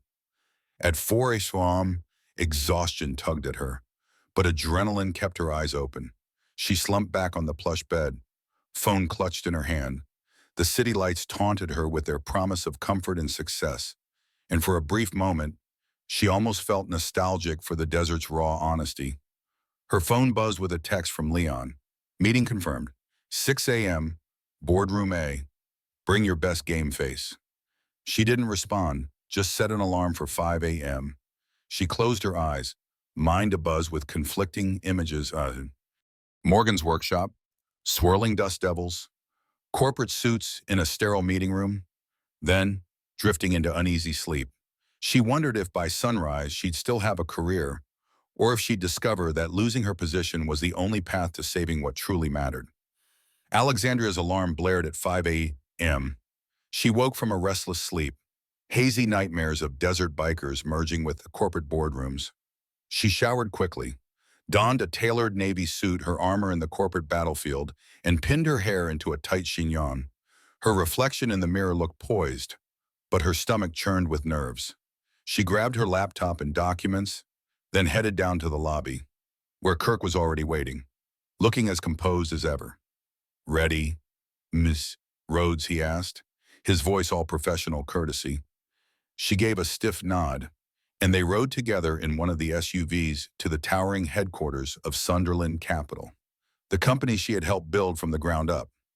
Its glass facade reflected the early morning sun, an impenetrable fortress of commerce. Inside, the temperature was a chill 68 degrees at a stark contrast to the blazing desert heat she'd grown used to in Dry Creek. She navigated the corridors with practiced ease, passing modern art installations and employees who gave her polite nods. At a reception desk near boardroom A, she encountered her old assistant, Miriam, who seemed surprised but relieved to see her. Ms. Rhodes, we weren't sure you'd make it, Miriam whispered. Alexandria caught an undercurrent of worry in her tone. Why wouldn't I, she replied, forced calm in her voice. Miriam glanced at the boardroom doors. They've been in there since 5:30 a.m., some kind of private pre-meeting. Leon's inside with Mr. Cortland, Miss Brewer, and a few others. That meant the power players were already orchestrating the narrative. Alexandria took a moment to steel herself. She clutched the thumb drive in her hand, her last-minute slides for the Conscious Development Initiative. Then she pushed open the glass doors to the boardroom. A long table filled the space, lined with executives in expensive suits. The chatter died down as soon as she entered, all eyes snapping toward her. Leon Archer stood at the far end, hands clasped, a cool smile on his lips. Mr. Cortland, the chairman of the board, raised an eyebrow. Ms. Rhodes, glad you could join us. She set her laptop on the table, forcing a smile. Traffic was brutal. She lied smoothly. She could see in their gazes that no one believed her. Leon cleared his throat, pressing a button that dimmed the lights. Let's get this started. We have a tight agenda. He launched into a slick presentation about the real estate acquisitions, highlighting the financial gains. Slides flashed on the large screen behind him, showing bar graphs that soared upward, figures in the billions that glistened with promise. Alexandria felt a mounting dread as he reached the portion about rural asset liquidation.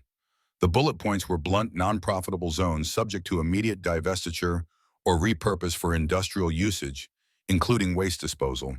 She flashed to Dry Creek's lonely sign, Ms. Morgan's workshop, Noah Delgado's resolve. She could practically hear the heartbreak of entire communities left to wither. Her chest constricted. This was the new face of corporate efficiency, and it was monstrous. Leon ended his speech with a triumphant tone, turning to the board with an air of finality. Now, if there are no further objections, I propose we vote on this new framework immediately. A wave of nods went around the table, some enthusiastic, others hesitant. It was do or die time. Alexandria inhaled, her pulse pounding in her ears. She flicked her laptop to life. Actually, I have an alternative proposal, she said, voice steady but tinged with defiance. Silence gripped the room. She slid the thumb drive into the panel, pulling up her slides titled Conscious Development Initiative. With every eye upon her, she thought of Dry Creek's parched landscape and the determined faces she'd left behind. This was it, her chance to change the narrative or get crushed trying. The projector lit the wall with a stark white title, Conscious Development Initiative, a sustainable approach to rural growth. Alexandria clicked to the first slide, a simplified diagram of how smaller towns could be integrated into a profitable, yet socially responsible investment framework. She cleared her throat, ignoring the skepticism radiating from some board members. Before anyone votes on liquidation, she began, I want to show you an alternative, one that doesn't just treat these areas as disposable assets. Leon's face hardened, but he stayed silent, arms crossed. Mr. Cortland leaned forward, lips pressed into a thin line. The rest of the board watched her intently. She advanced to the next slides, detailing how communities like Dry Creek possessed hidden strengths, proximity to rail lines, aquifers, or specialized skill sets. She pointed out that turning them into dumping grounds or ghost towns forfeited long-term gains in favor of short-term profit. Then she introduced the concept of training programs, local partnerships, and moderate subsidies to revitalize such areas. In the end, she concluded, these towns could become self-sustaining hubs that yield steady returns for decades, rather than a quick financial spike followed by a collapse. When she finished, the boardroom was silent. She braced for the onslaught. It came swiftly. One board member said, this is naive. There's no guarantee these towns will rebound. Another asked, what's the ROI timeline? We need immediate growth, not philanthropic vanity. She defended her projections, citing data from pilot programs in a few other states, but the skepticism was palpable. Leon stared daggers at her. With all due respect, Ms. Rhodes, he said icily, we've already spent months refining our approach. Why wasn't this alternative raised before? Why sabotage your own plan at the 11th hour? She felt heat rise in her cheeks. I'm not sabotaging anything. I'm evolving the plan, because in the last few days, I've seen firsthand what's really at stake: real lives, real potential.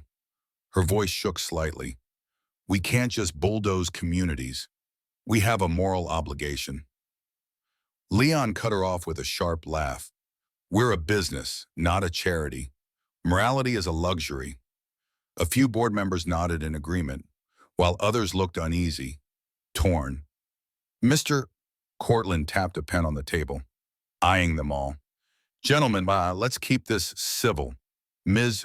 Rhodes, while I appreciate the sentiment, The board's primary duty is to maximize shareholder value. This new approach would require a shift in strategy that some might argue is outside our purview. Alexandria suppressed a tremor. Our purview also includes risk management, corporate social responsibility, and brand reputation. The old model, with forced liquidation, might generate short-term gains but could create public backlash. We've seen the damage that negative PR can do. She let her words hang, reminding them of previous scandals. If we position ourselves as a leader in sustainable community development, we have a unique competitive advantage. A mild stir went through the room. Some listened closely, others remained closed off. Leon looked like he wanted to throttle her. We've already put resources into this takeover. The board is ready to vote.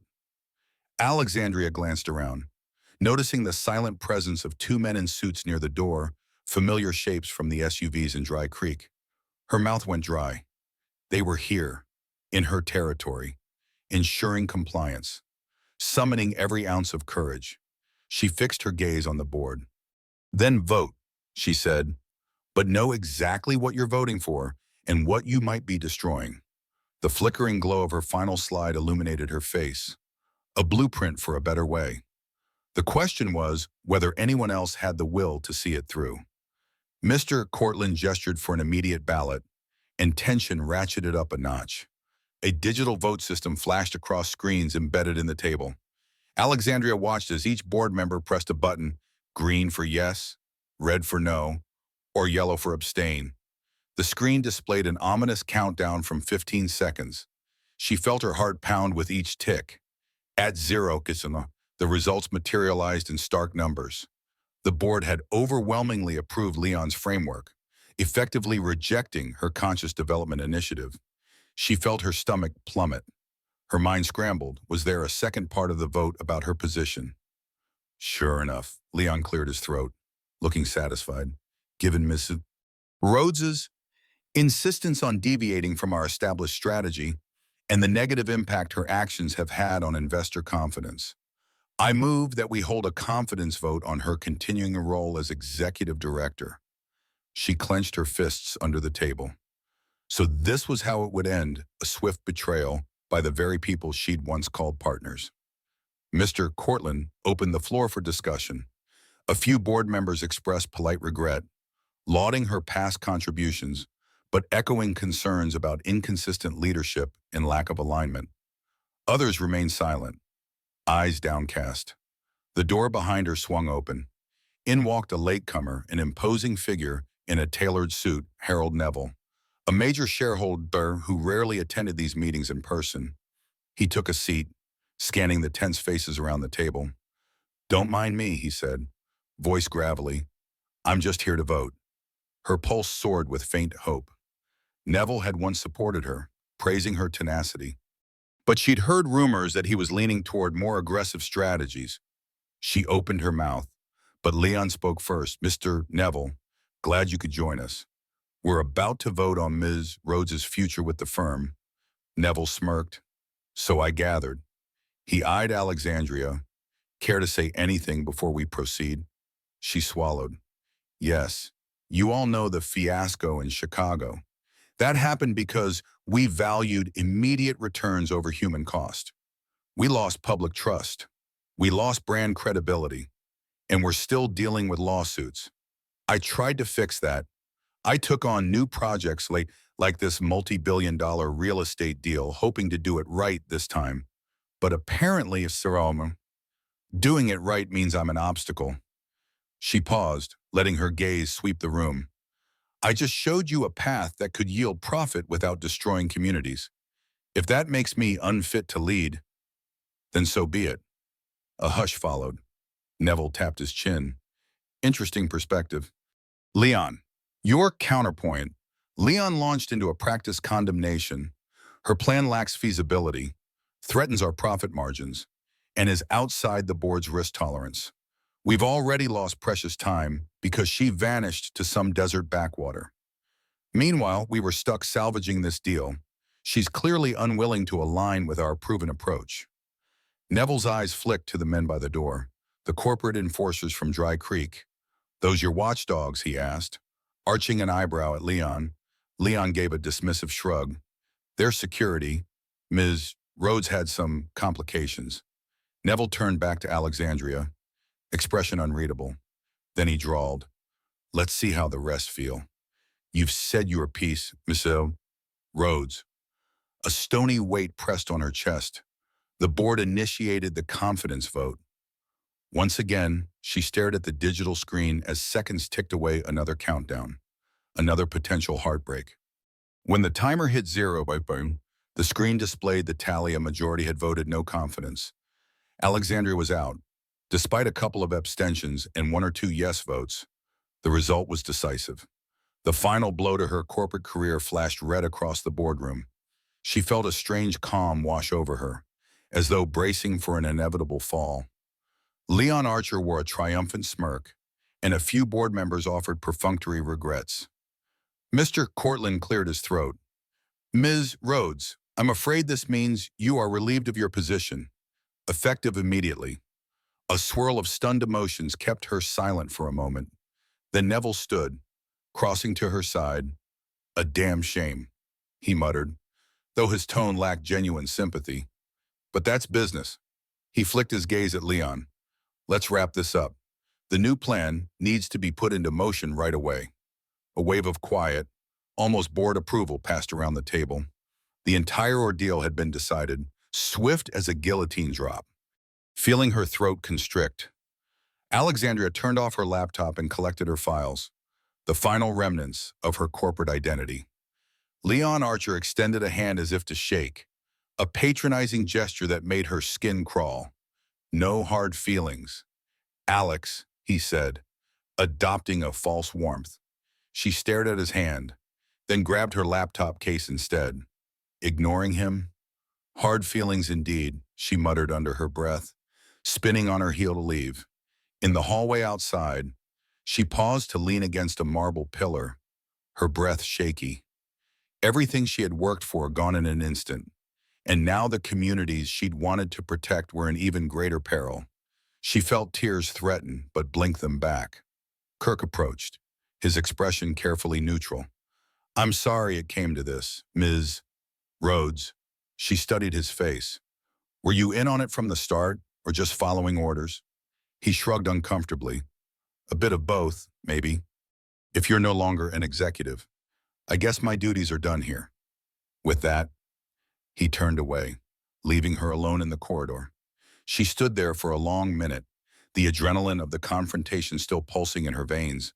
She recalled Noah Delgado's words. Sometimes losing everything is the only way to see what really matters.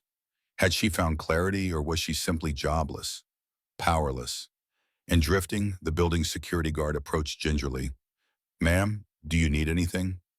She managed a weak smile. "A new life, maybe." The guard looked puzzled, so she shook her head. "I'm fine, thanks." She rode the elevator down to the lobby in a silent daze, ignoring the pitying glances of people who must have guessed something was wrong. Outside, the Phoenix sun shone fiercely, as if mocking her downfall. She considered calling a taxi or an Uber, but realized she still had the Bentley. Did it even belong to her personally, or was it a corporate asset? She recalled signing the lease in her own name, so maybe it was still hers. It felt like a hollow consolation. Clutching her laptop and papers, she walked to the parking garage. Her mind returned to Dry Creek, to Miss Morgan and those teenagers. They were depending on a glimmer of hope from her, and now she was in no position to give it. Or was she a slow, determined fire ignited in her chest? If she couldn't fix things from inside the system, maybe she could do it from outside. She found the Bentley, slid into the driver's seat, and started the engine. As it rumbled to life, she whispered to herself, Noah was right. Once you see the truth, you can't unsee it. Without a clear plan, she pulled out of the garage, leaving her old world behind with each turn of the wheel. The Bentley glided onto the freeway, heading away from Phoenix's skyline. Alexandria hadn't consciously decided her destination, but her heart seemed to know. She was heading back toward Dry Creek, the place that had changed her perspective so profoundly. The board had no further hold on her. She was free unmoored, certainly, but free nonetheless. The desert stretched ahead like a promise and a challenge. As she drove, her phone buzzed. She glanced down to see an incoming call from an unknown number. On impulse, she answered. "Ms. Rhodes," a voice asked, one she recognized as Mr. Cortland's assistant. "Mr. Cortland requests your presence tomorrow at noon. He'd like to discuss a severance package and final paperwork." She suppressed a bitter laugh. They wanted to tie up loose ends, ensure no lawsuits or retaliations on her part. "Tell him I'm not available," she said firmly, ending the call. She had no interest in hush money or a golden parachute that might muzzle her from speaking out. The city's traffic thinned as she left the outer suburbs. She replayed the morning's events in her mind, part of her still reeling at how quickly her corporate fortress had crumbled. In the rearview mirror, the towers of Phoenix receded. She pressed the accelerator, yearning for the open desert. This time, the Bentley's engine purred without complaint, a testament to Noah's skill. The thought gave her a semblance of comfort. Somewhere around mid-afternoon, the endless strip of asphalt led her to a small gas station on the outskirts of a nameless settlement. She pulled in to refuel and grabbed a bottle of water inside the cramped shop. The TV mounted in the corner played a local news segment, the anchor discussing a controversial waste disposal project slated for the southwestern desert. Intrigued, she craned her neck to listen. A photograph of a proposed site flashed on screen, a region dangerously close to Dry Creek. If she wasn't mistaken, she felt a surge of righteous anger. This was the future her old board intended, a profitable transaction for them and a toxic dumping ground for everyone else. She paid quickly, stepping outside to the Bentley, mind racing. If the corporate machine was unstoppable, what could she do? Then she remembered Ms. Morgan's quiet conviction, Zeke's thirst for knowledge, Lydia's dreams of MIT. She recalled the dirt bike thugs who threatened Noah. The fight for Dry Creek was real, on multiple fronts. Maybe she could help expose the wrongdoing, or rally local support, or bring public attention. She might be just one person, but that was more than no one. Tossing her empty water bottle, she climbed back into the Bentley. A wave of determination coursed through her, fueling a sense of purpose she hadn't felt in years. She revved the engine and tore down the highway, ignoring the posted speed limit. The desert wind pounded against the windows, a fierce accompaniment to her renewed resolve. She was a free agent now. No obligations to the board, no illusions about her corporate future. What she had was a vow to stand with Dry Creek in whatever capacity she could. And if that meant confronting the worst of corporate greed on her own, so be it. She pressed harder on the gas, chasing a horizon that shimmered with both heat and possibility. By the time Alexandria rolled back into Dry Creek, the sun hung low, painting the sky in bands of orange and red. She braced herself for the inevitable questions. After all, she'd left abruptly, presumably bound for Phoenix and a high-stakes meeting that would define the future of billions of dollars. Now she returned empty-handed, no corporate title, no immediate solution, just a fire in her heart that she couldn't fully articulate.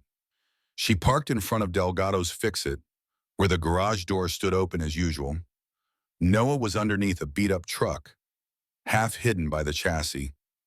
At the sound of her engine, he slid out, squinting against the sunlight. Seeing her behind the wheel of the Bentley again, he raised an eyebrow. "Back so soon," he said, standing and wiping his hands on a rag. "Didn't expect to see you here, at least not this quick." She stepped out, a lump forming in her throat. Part of her wanted to collapse and tell him everything, how the board had ousted her, how she'd failed to protect Dry Creek through official channels. But she steeled herself. "I lost my job," she said simply, not meeting his eyes at first. "The board voted me out. They also voted in a plan to push toxic waste disposal around here and other towns. I just couldn't watch that happen. So I left." A hush settled between them, broken only by the desert wind. Noah's gaze softened, and he took a slow breath. "I'm sorry," he said finally. "I know that career meant a lot to you." She nodded, her eyes stinging. She wasn't prepared for how much it would hurt to say it out loud. "It did, but I guess I wasn't willing to compromise everything for it." Or maybe they decided for me. Over at Ms. Morgan's youth workshop, a few kids were drifting out, calling goodbyes to each other. Ms. Morgan herself spotted Alexandria and gave a small wave, concern etched on her face. Alexandria returned the wave, then turned back to Noah. I want to help. Not as some big corporate savior, obviously that's gone, but maybe there's something we can do to stop this waste project, to protect Dry Creek.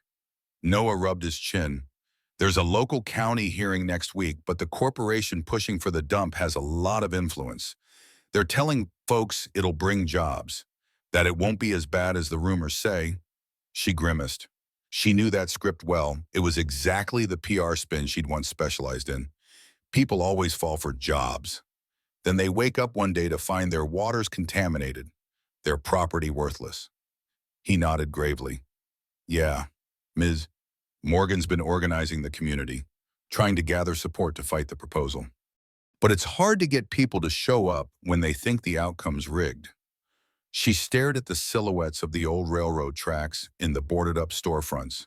If we can prove the company's lying, or show that there's a better use for the land, like the development plan. I tried to push, maybe we can sway enough minds. Sometimes public outcry can turn the tide. A thoughtful pause. Then Noah gave her a faint smile, a flicker of hope in his eyes. Welcome to the fight, he said, offering a handshake smudged with grease. She accepted it without hesitation, ignoring the stain it left on her palm. In that moment, the grease felt like a badge of honor. She was no longer an aloof executive. She was an equal partner in a struggle for something real, something worth saving. And the desert wind carried a strange kind of promise, as though the very land understood the magnitude of what was at stake. Noah took Alexandria to Ms. Morgan's workshop, where an impromptu meeting of community members had already convened. Word traveled fast in a small town, and apparently news of a looming waste site had reached everyone's ears. Inside the main hall, folks sat on folding chairs arranged in a semicircle, ranchers in dusty hats. A retired teacher, a mechanic or two, and some younger faces who might have been recent graduates. The air buzzed with a mixture of anger, fear, and grim determination. Ms. Morgan stood at the front, flipping through a series of homemade posters, Protect Our Water, Save Dry Creek, and a rough map of the region showing potential contamination zones. She glanced up as Noah and Alexandria entered. Welcome back, Miss Rhodes, she said, her tone gentle but laced with curiosity. All heads turned, some lighting up in recognition, others narrowing in suspicion at the woman who had once represented corporate interests. Alexandria swallowed and addressed the group. Please, call me Alex, she began. I have some experience in these matters. The company behind this dump is well funded, and they rely on a mix of legal pressure and public misinformation. A tall man in a cowboy hat scowled. What makes you so sure? Weren't you part of that machine? She didn't flinch. I was, but I left because I saw what it can do to communities like this one. I'd rather help you than work for them. A mumbled debate rippled through the crowd. Finally, Miss Morgan held up a hand. Let's give her a chance to speak. Slowly, the group quieted. Alexandria took a steadying breath, then launched into an explanation of how corporate boards weigh cost-benefit analysis, how they skew data to ease environmental regulations, and how they pit communities against each other by promising short-term gains. She mentioned the upcoming county hearing, stressing that public turnout could shape the decision if it was loud enough. Someone in the back asked, yeah, but who'll listen to us? We don't have money for fancy lawyers. Another chimed in, they'll just bribe the local officials. Alexandria nodded. Sometimes that happens, but you can't let fear silence you. If you gather enough evidence and enough voices, you can create a media storm. No corporation wants that headache. She paused, letting her gaze sweep the anxious faces. I also have some personal connections in the media. If I can get a reporter or two interested, we might amplify your fight. The crowd seemed torn between hope and skepticism. Ms. Morgan cleared her throat.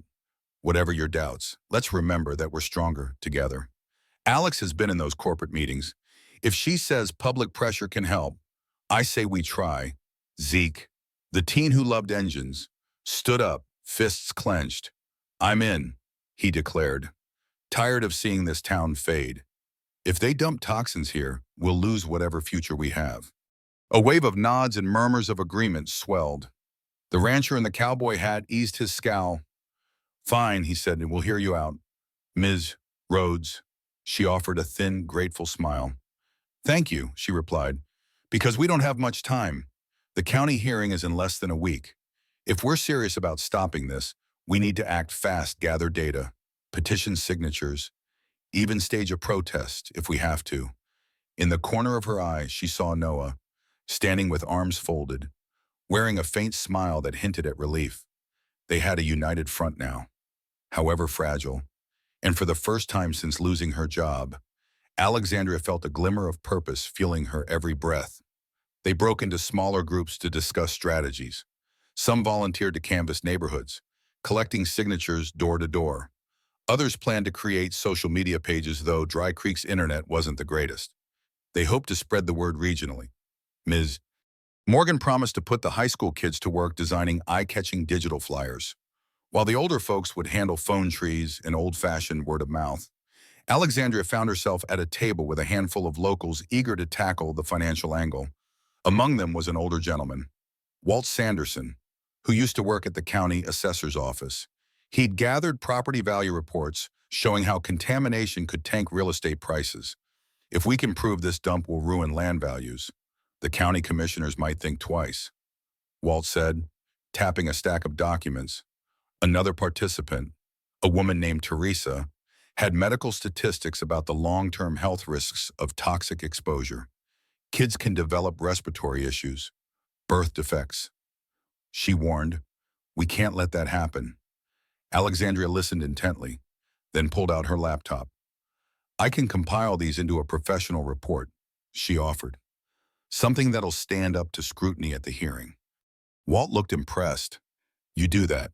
I'll see if I can track down an old contact from the local newspaper. Maybe they'll run a story.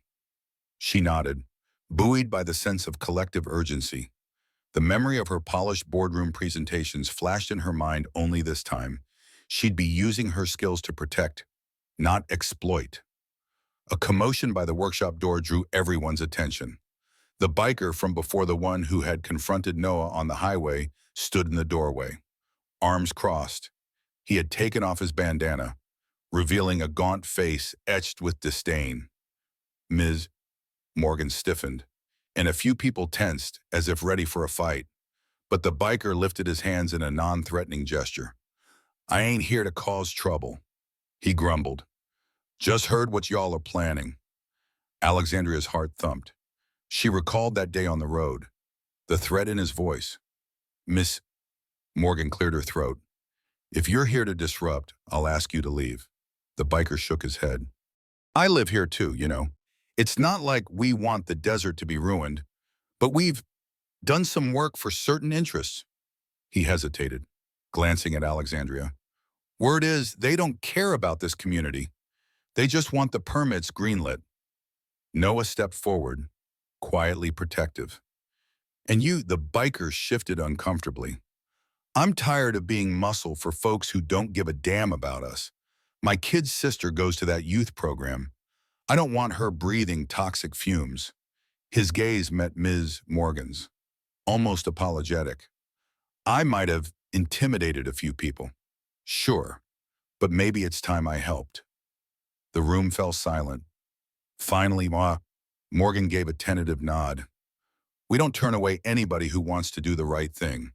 You can start by telling us whatever you know about the company's plans. Relief flickered across the biker's face. He mumbled his name, Eddie, and said he'd share what he'd heard.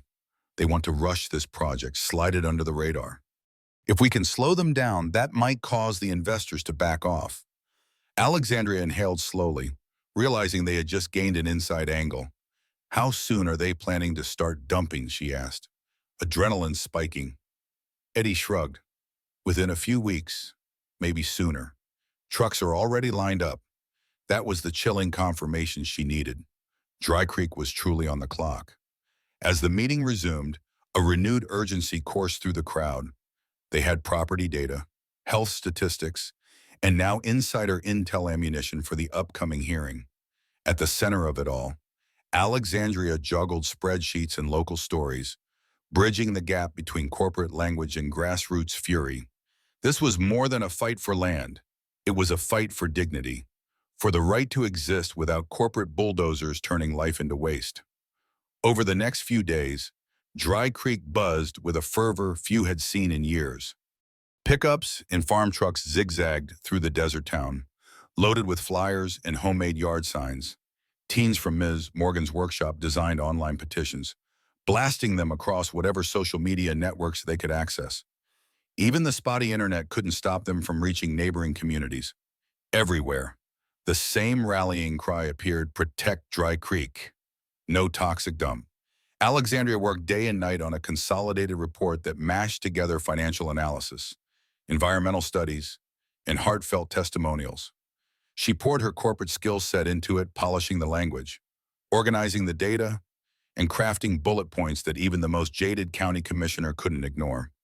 Walt Sanderson pitched in with local property values, while Teresa contributed documented cases of contamination from similar waste sites. The result was a thick, compelling dossier that read like a high-stakes business brief, only now the stakes were community survival, not profit margins. Noah hopped between his garage duties and the campaign. Sometimes, after a long day of organizing, Alexandria would drop by Delgado's Fix-It just to clear her head. She'd watch him calmly restore a worn-out engine, a living metaphor for the town's potential revival. Once, late in the evening, she confided in him, "I spent so much of my life chasing deals that only served the top 1%. Now I feel like I'm finally doing something real." He put down his wrench, gazing at her with that steady warmth. "Sometimes it takes a breakdown to fix our direction," he said, echoing his earlier wisdom. Despite the rush of progress, a sense of foreboding lingered. Eddie, the reformed biker, periodically dropped hints about outside agitators who might try to disrupt the hearing. "They don't like that you're making noise," he warned. "Expect scare tactics." His words proved prophetic. Posters were ripped down overnight, anonymous threats scrawled on them. "Back off or you'll regret this. Ms." Morgan found nails scattered across the entrance to her youth workshop, presumably placed to pop tires. But each time the community banded together, picking up the pieces and forging on. The day before the county hearing, a local TV news van arrived thanks to Walt's persistent calling. A reporter named Jill Frampton stepped out, looking for the former corporate exec who'd turned activist. Alexandria nervously greeted the cameras, explaining the stakes. "Dry Creek is more than just a dot on the map," she told Jill. Microphone pointed at her. "It's families, history, and potential. If we allow toxic waste to be dumped here, we're saying that some lives are disposable." Jill asked about her own story, how she'd come to join the fight. Alexandria paused, considering how much to reveal. In the end, she offered a truncated version. "I lost my position because I refused to support projects that destroy communities." Maybe that was a blessing in disguise. As Jill wrapped up the interview, "Ms." Morgan stood nearby with tears of gratitude in her eyes. "This coverage could change minds," she whispered. "We'll get more people on our side." Alexandria could only hope so. She felt the unstoppable momentum of a grassroots movement combined with the clock ticking toward the hearing. That night, as the sun dipped behind the desert horizon, the entire town braced for a showdown. In the hush of the workshop, surrounded by carefully arranged tools and half-finished projects, she prayed that reason and justice would prevail. Because if it didn't, the next sunrise might herald Dry Creek's final chapter. Morning dawned clear and still, the desert air charged with anticipation. The county courthouse stood an hour's drive away, a modest brick building with a narrow parking lot that was quickly filling up. As caravans of pickup trucks and sedans rolled in from Dry Creek, the line of vehicles snaked along the dusty roadside. People from neighboring towns also arrived, some carrying signs in solidarity. The crowd thronged the courthouse steps, exchanging determined nods and nervous glances. Alexandria and Noah rode together in the Bentley, symbolic of how far they'd come from strangers thrown together by car trouble. Ms. Morgan followed in her own sedan, trunk loaded with extra signs and copies of the meticulously crafted dossier. Eddie and a few other volunteers directed parking, while local ranchers in wide-brim hats helped older residents navigate the busy lot. The hustle and bustle felt strangely hopeful, as though the entire community had awakened to its own power. Inside the courthouse, the hearing room was a cramped space with metal folding chairs, a dais for the commissioners, and a small podium for speakers. The air conditioning struggled to keep up with the press of bodies. Alexandria sat in a front row seat, flanked by Ms. Morgan and Noah. She gripped her laptop on her knees, the final digital copy of the dossier queued up and ready. On the commissioner's side, a row of suited representatives from the Waste Disposal Corporation exuded smug confidence. She recognized one from her old board meetings, an underling who had occasionally sat in the background, taking notes. A flicker of anger rose in her. These were her ex-colleagues, essentially, come to bury Dry Creek in toxic sludge. The county commissioners, 5 in total, banged a gavel to commence proceedings. The lead commissioner, a graying man with a weary expression, explained the rules. Each side would have a limited time to present. Then public comments would be heard, followed by a final vote. The corporation's lawyer went first, delivering a slick presentation with charts that downplayed environmental risks. He touted economic opportunities for local hauling companies, promising a handful of low-level jobs. A hush of skeptical disbelief pervaded the crowd. Then it was Dry Creek's turn. Ms. Morgan led the opening statement, her voice surprisingly firm as she laid out the community's concerns: water contamination, public health, and the moral outrage of using a living town as a dumping ground. She passed the podium to Alexandria, who flipped open her laptop and connected it to the overhead monitor. Clearing her throat, she spoke calmly and clearly. "I'm Alexandria Rhodes, a former executive who once believed in the promises you're hearing from this corporation. I'm here to show you the real numbers and real consequences." Her slides appeared on the screen, each carefully annotated with local data and references to broader studies. She mapped out how short-term gains from the waste dump would be dwarfed by long-term costs, plummeting property values, healthcare burdens, potential lawsuits. She pointed to towns across the country that had been irreversibly damaged by similar projects. Dry Creek has potential for sustainable economic development, she argued, citing the region's underutilized rail line and proximity to scenic landscapes that could fuel tourism if properly invested in. Why choose a path that guarantees destruction? When she finished, sweat dotted her brow, and her heart hammered with adrenaline. She looked across the room. Some commissioners seemed intrigued. A few were unreadable, and the corporate lawyer scowled openly. Then the call for public comments began. Ranchers, teachers, shop owners, and even a few teens stepped forward, each sharing personal stories. The hearing stretched into midday, the crowd hanging on every word. Alexandra could only hope that the commissioner's final vote would reflect the sheer passion and data they'd presented. Even if the system was rigged, they were giving it their all. As the public comment period wound down, tension crackled like electricity in the stuffy hearing room. The lead commissioner glanced at the clock, wiping sweat from his forehead. "We'll hear 2 more statements before deliberation," he announced, voice echoing over the murmuring crowd. To Alexandria's surprise, Eddie, the biker, stepped forward. He'd changed out of his usual dusty attire, sporting a clean shirt and a serious expression. His hands shook a bit as he gripped the podium. "I'm Eddie Mason," he said. "I've done some things I'm not proud of. Worked for folks who paid me to shut people up. But here's the truth: they don't give a damn about this town. They hired me to scare folks so they wouldn't speak. That's what we're up against. But I live here, got family here, and I can't stomach the idea of them breathing poison." His voice cracked. "Dry Creek deserves better." He stepped back, eyes cast downward, but a wave of applause and cheers swept the room. The commissioners exchanged uneasy looks. The last speaker turned out to be a surprise witness, Harold Neville, the major shareholder from Sunderland Capital. Dressed in a crisp suit, he strode to the front like he owned the place, exuding an air of power. Alexandria's eyes widened. She hadn't seen him enter the hearing, but here he was, presumably to champion the waste site. Maybe he'd come to drive the final nail in Dry Creek's coffin. He began. I'm Harold Neville, an investor in multiple corporations, including one connected to the proposed project here. I've seen the numbers, and they're quite profitable. However, he paused, scanning the room. I also paid attention to Ms. Rhodes's presentation. And I'm forced to admit she raises valid points.